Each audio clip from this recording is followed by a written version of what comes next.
She never thought her own mother would try to kill her. Not until she handed her sister the wine glass her mother gave her. It was the night of her engagement party. The backyard was lit with fairy lights, filled with music, laughter, and warm smiles. Her fiancé, Josh, stood by her side. Friends and family gathered to celebrate, and everything seemed perfect. Even her mother, Diane, usually strict and over-controlling, appeared calm and proud. Later in the evening, Diane brought out a bottle of red wine. She said it was special, saved just for this occasion. She poured a glass and handed it to her daughter with a warm smile. "To your future," she said softly. She raised the glass but paused. The wine smelled strange, not rich or fruity, but sharp and sour, with a faint trace of metal and almonds. Something deep in her gut told her not to drink it. Without saying a word, she gently swapped the glass with her younger sister, Ava, who stood nearby. Ava laughed, not noticing the switch. She took a sip. Minutes later, Ava dropped to her knees. Her hands trembled, her body convulsed. Then she collapsed completely. People screamed. Guests rushed to help. Josh called 911. Diane stood still, eyes wide but unreadable. No one understood what had just happened. At the hospital, Ava slipped into a coma. Doctors didn't know why. They ran tests, asked questions, but found no clear answers. Still, the thought wouldn't leave her mind. The smell of the wine, the cold way her mother had looked at her before the toast. She remembered that look, one that didn't match the kind words or soft tone. It was cold, focused, like someone watching a puzzle fall into place. No one else seemed suspicious. Diane cried, comforted relatives, and played the part of the worried mother, but something felt wrong. That wine had been meant for her. She was sure of it. And now her sister was in a hospital bed because of a decision she made in one quiet moment. That night, she couldn't sleep. She lay awake, thinking about the smile on Diane's face, the careful way the wine had been poured, and the strange smell that made her hesitate. Nothing felt real anymore. The pieces didn't all fit, but she couldn't ignore what her instincts were telling her. Something had gone horribly wrong, and the person behind it might be the one she was raised to trust the most. Diane told everyone that Ava had a panic attack. She said the stress of the party must have been too much. She spoke calmly, hugging people and acting like a worried mother. When the paramedics arrived, they checked Ava but didn't find any clear signs of poison. With no proof, no one questioned Diane's story. Claire stood back and watched, feeling confused and alone. Something still felt wrong. The wine had smelled strange. Ava had been fine before drinking it. Diane kept repeating the same thing, that Ava had always been sensitive and probably just got overwhelmed. Claire started to doubt herself. Maybe it really was a panic attack. Maybe she was overthinking. But that night, Claire couldn't sleep. She walked past her mother's room and heard her talking on the phone. Diane's voice was low and serious. Claire stopped and listened. "She wasn't supposed to," Diane said, then suddenly went quiet. A moment later, the call ended. Claire stood there in the dark hallway, heart racing. Who wasn't supposed to do what? Was she talking about Ava or Claire? The words echoed in her head. The next day, Claire started looking through her mother's things. Not loudly, not in a rush, quietly, while Diane was out. She went through drawers, cabinets, and the back of closets. She didn't know exactly what she was looking for, only that something felt wrong and she had to find it. In the back of a bathroom drawer under old towels, she found a small brown bottle. It looked like a medicine bottle. The label was partly torn, but she could still read some of the print. The name had been scratched off with something sharp. All that was left were faded letters and a warning sign. Claire held the bottle in her hand for a long time. Her fingers shook. Why would someone hide medicine and scratch off a name? She looked up the code numbers online. It was a type of sedative, strong, dangerous in large amounts. She sat on the floor, trying to breathe. Her thoughts were spinning.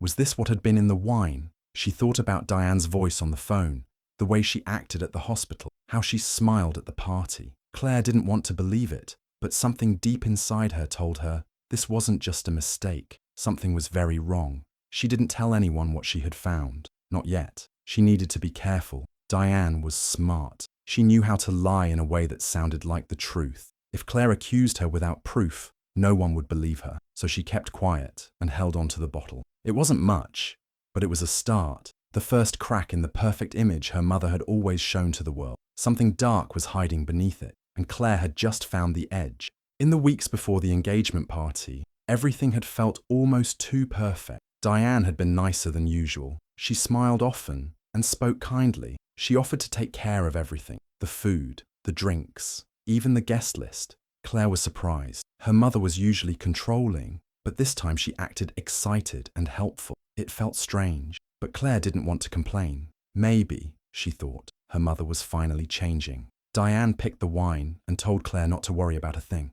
"This is your special day," she said. Claire tried to believe her, but something didn't feel right deep down. One night, Claire talked to her fiancé, Josh. She told him how weird it all seemed. "My mum is being too nice," she said. "It doesn't feel real." Josh laughed and told her she was overthinking. He said Diane was just trying to be helpful and show support. Claire nodded, but the worry didn't go away. After the party, Ava stayed in the hospital. Claire visited her every day. One afternoon, Ava suddenly began shaking again. Her body stiffened, and her arms jerked. Nurses rushed into the room and called for help. Claire watched in fear as they worked to calm her sister down. Later, the doctors shared something new. They had done more blood tests and found signs of a toxic substance in Ava's system. They couldn't say what it was yet, but it wasn't natural. It didn't belong in her body. Claire felt her heart sink. It wasn't just stress. It wasn't a panic attack. Something had hurt Ava, something put inside her, and Claire remembered the wine, that strange smell, the glass she had handed to her sister. Everything that had seemed so perfect before the party now felt fake. Claire started thinking back to all the small things Diane had done. Every smile, every kind word, every offer to help. It all felt like part of a plan. She didn't have full proof yet, but the pieces were starting to come together, and the picture they made was one she didn't want to see. Her own mother might be behind it, and the truth was darker than she could have imagined. Claire needed answers. Nothing made sense anymore. Ava was still in the hospital, weak and quiet. The doctors were watching her closely, still unsure about the poison in her blood. Claire kept thinking about her mother. Diane smiled for the cameras, visited Ava every day, and cried in front of others. But something about her was off. She never touched Ava, not even once.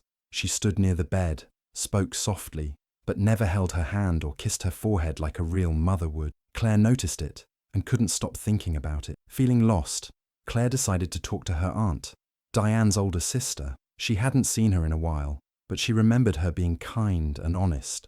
They met at a small cafe, and Claire didn't waste time. She asked if anything strange had ever happened with Diane in the past. Her aunt looked nervous, then said, "There are things you don't know, things your mum never told you." She explained that when Diane was in her 20s, she had been taken to a mental hospital. No one in the family talked about it. It was a secret. Diane had become obsessed with someone back then, wouldn't eat, wouldn't sleep, and started seeing things that weren't real. Her family had her admitted for a while, hoping she'd get better. Eventually she was released and acted normal again, or at least she seemed to. Claire sat there in shock. Why had no one ever told her this before? Her mother had always acted like she had everything under control, but maybe that was part of the act. Later that night, Claire went through a box of her father's old things. He had passed away years ago, but she kept a few of his letters. One of them caught her eye. It was addressed to her. Her hands shook as she opened it. The letter was short, but it hit her hard. "Claire," it said, "if you're reading this, something may be wrong. Never trust your mother when she smiles with both eyes. That's when she's pretending." Claire read the line over and over. Her father had known something. Maybe he had seen it in her mother long ago and tried to protect her from it. Maybe he had been afraid too. She folded the letter and placed it in her pocket. Now Claire couldn't ignore the truth anymore. Her mother wasn't just controlling or overprotective. There was something broken inside her, something dangerous.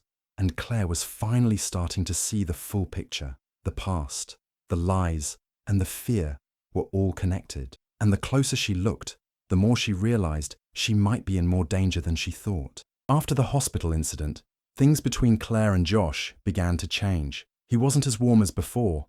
He avoided deep talks and stayed quiet most of the time. When Claire asked what was wrong, he just said he was tired or stressed, but she could feel the distance growing. One night, while Josh was in the shower, Claire noticed his phone buzzing. A message popped up from Diane. Curiosity got the best of her, and she looked. The texts weren't about the wedding. They were about her. Diane had been telling Josh that Claire was acting strange, that she was emotional and confused. She even said Claire might be imagining things. Claire's heart dropped. Why would her mother say that? And why was Josh believing her? She felt betrayed by both of them. Later, when Josh was asleep, Claire looked deeper. She found a deleted voicemail in the trash folder. Her hands trembled as she pressed play. Diane's voice came through the speaker, cold and clear. "She was never supposed to have your life," she said. Then the message ended. Claire sat there in silence, her mind racing. What did Diane mean? Did she mean Ava or Claire? Was she talking about Josh? The words didn't make full sense, but they felt heavy, full of hate, full of jealousy. Claire now understood that Diane wasn't just trying to hurt her. It was something more, something darker. It was like Diane wanted to take her place. In her life, with her fiancé, and maybe even in how others saw her. Diane had always tried to control her, but this was different. This was personal. Deep down, Diane might have wanted to become her. Claire didn't know who to trust anymore. Josh had been talking behind her back. Her mother was spreading lies, and Ava was still lying in a hospital bed, unable to speak. She felt more alone than ever. But even in all the pain, one thing was now clear. Her mother wasn't just dangerous. She was trying to ruin Claire's life piece by piece, and Claire knew she had to stop her before it was too late. Claire kept thinking about everything she had learned. Her mother's lies, the strange voicemail, Ava's condition.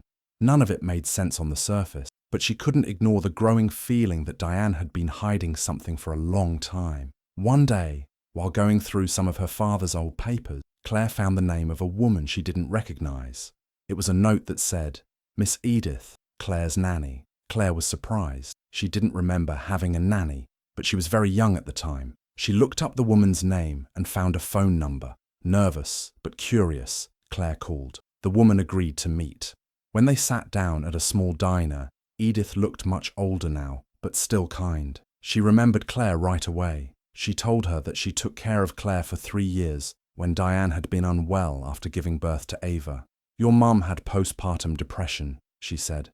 She wasn't herself. Claire asked why she left. Edith looked uncomfortable, then spoke quietly. "I saw something I couldn't ignore," she said. "One day Diane were holding baby Ava. She got angry and slapped her. Just a baby. I knew then I couldn't stay." Claire was shocked. She didn't know what to say. Edith reached into her bag and handed her an old cassette tape. "I kept this," she said.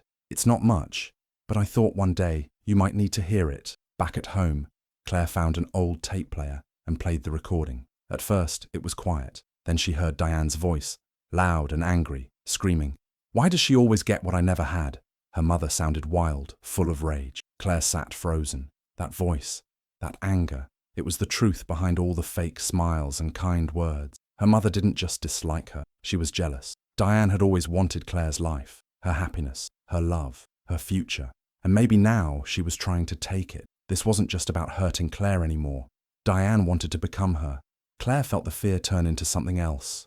Strength. She had spent weeks feeling lost, afraid, and confused. But now she saw the full picture. Her mother was dangerous, and no one else was going to stop her. So Claire made a decision. No more hiding, no more waiting. She would stop Diane, and this time she would fight back. Ava had been in a coma for weeks. The hospital room was quiet, except for the machines that beeped beside her bed. Claire visited every day, sitting by her sister's side, holding her hand and waiting. She didn't know if Ava would ever wake up, but one morning, something changed. Claire walked in and saw Ava's eyes open. Her sister was awake, blinking slowly, confused and scared. Claire rushed to her, calling her name. Ava tried to speak, but could barely get the words out. Her voice was dry and weak. She looked around the room, then stared right at Claire. Her eyes filled with fear. "She was looking at me like I stole you," Ava whispered. Claire froze. "Who?" she asked gently, though she already knew the answer. "Mum," Ava said. She looked angry, like she hated me. Claire felt a chill go down her spine. Ava remembered something. Even if it wasn't clear, it was enough. Diane had been there that night, and something in her eyes had scared Ava. Claire now knew she had been right all along. But Diane wasn't done. She had started telling people that Claire was not well. She said Claire was jealous of Ava and had been acting strange for weeks. Then strange things began to happen. A bottle of pills was found in Claire's drawer that didn't belong to her. A nurse claimed Claire had once acted angry at the hospital. Claire knew it was her mother's doing. Soon the police showed up at Claire's door. They asked questions about Ava's illness, about her actions at the party. Claire told them the truth, but she could see they had doubts. Diane had already planted the idea that Claire might be dangerous.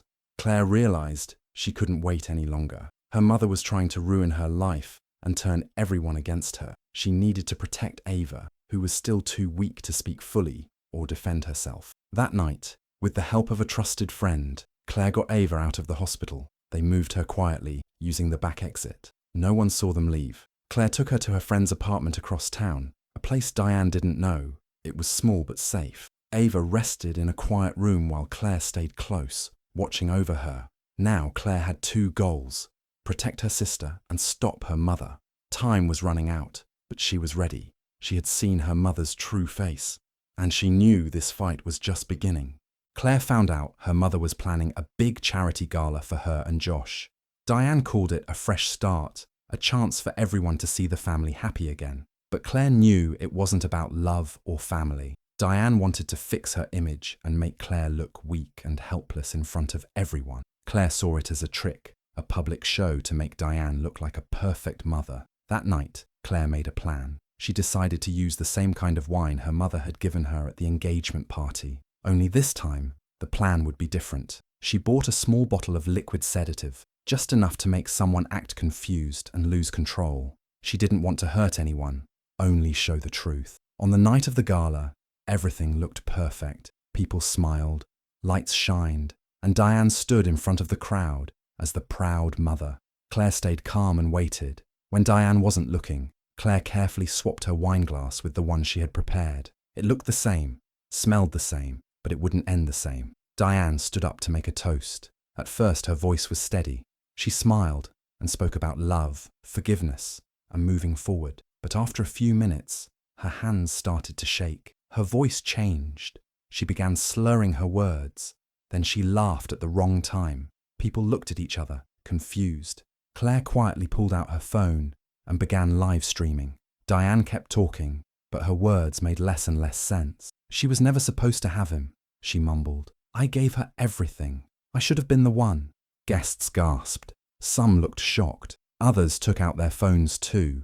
Claire didn't say a word. She just kept recording as Diane's carefully built image fell apart. The truth came out in bits and pieces. Jealousy, obsession, and twisted love. By the end of the night, everyone saw what Claire had seen for years. Diane wasn't a caring mother. She was a woman who had lost control a long time ago. Claire walked away from the stage, feeling lighter. For the first time, the truth was no longer a secret. After the charity gala, everything changed. Diane was arrested the next morning. Police questioned her about Ava, the party, and the things she had said on stage. But even with the whole room watching her fall apart, Diane still denied everything. She told the officers it was a misunderstanding, that she was sick or tired. She claimed Claire had set her up out of anger, but no one believed her anymore. Claire stayed calm. She had more proof. She went home and uploaded the voicemail, the tape from the old nanny, and the letter from her father to Reddit and a few news reporters. The story spread fast.